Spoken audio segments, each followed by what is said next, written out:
time-lapse of the sun rising over skyscrapers across the globe, transitioning to historical illustrations of the ancient towers of Babel and the Great Pyramid of Giza. Through the ages, we have looked up to the sky as both a limitless frontier and a celestial ceiling.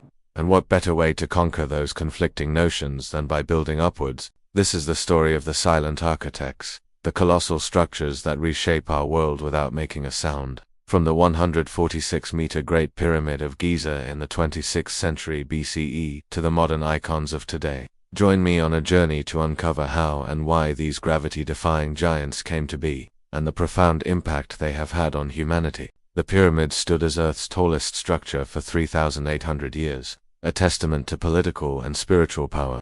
During the Middle Ages, practical considerations took flight with defense needs and social stratification combining to produce skyscrapers of mud brick in places like Shibam in Yemen. Then in the late 19th century, the technological trinity of the elevator, steel and the curtain wall came together to produce the modern skyscraper. Elisha Otis' safety elevator enabled practical vertical living. The Bessemer steel process provided stronger, lighter building blocks, and William LeBaron Jenney used this material to construct the first modern skyscraper, the 42 meters home insurance building in Chicago in 1885. At the turn of the 20th century, the skyline became an urban battleground as cities like New York carved out air rights for their construction. By 1916, zoning laws mandated setbacks, creating the iconic profile of the Chrysler Building and the Empire State, defining the psychological skyline. But just as important as how these towers were built was where they were built. Central business districts, or CBDs, have become the default location for these super-tall structures due to their centrality,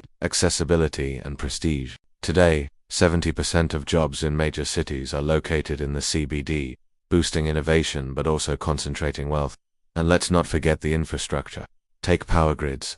For example, by channeling more people into smaller areas, skyscrapers reduce per capita power grid losses while increasing overall efficiency.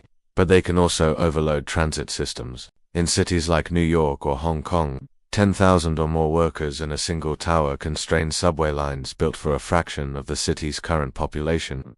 By the 20th century, the symbolic value of skyscrapers became undeniable. Structures like the Petronas Towers in Kuala Lumpur announced the economic prowess of ASEAN, and the Shanghai Tower has become a beacon of China's peaceful rise while technologically one-upping its Western rivals.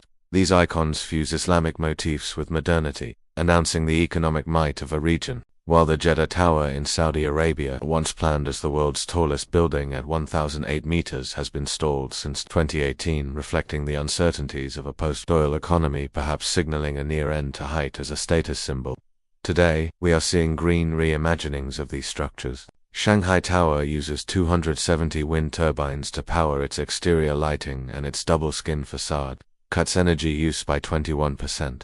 And in Chicago, the Willis Tower is undergoing a dramatic makeover, transforming from offices to a mixed-use vertical neighborhood, complete with schools and clinics, becoming a model for adaptive reuse in a changing world. But what does the future hold?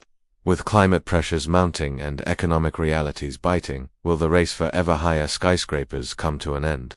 Could the next battle for vertical supremacy be fought underground? What will it take to make tomorrow's megatall sustainable? This has been the story of the silent architects, a tale as old as civilization itself. Skyscrapers are societal mirrors reflecting our ambitions, our inequities, and our adaptability. I hope you enjoyed this episode. To ensure we continue to push the boundaries of what's possible, please subscribe and leave your thoughts in the comments.